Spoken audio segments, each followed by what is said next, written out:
In the world of education sentiment, we're seeing something striking, a sentiment score of -0.80.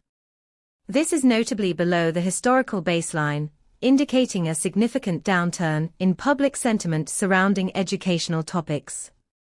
Coupled with a positive momentum of +0.50, it suggests that while the overall sentiment is negative, there's a growing interest or urgency around these discussions. Our API returns real-time sentiment analysis, breaking down complex topics into 20 semantic clusters, helping you understand the nuances behind the numbers.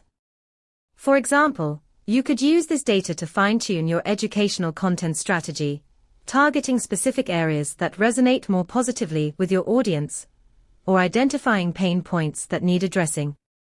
Dive deeper into the insights. Visit pulsebit.loj enterprise.com/docs.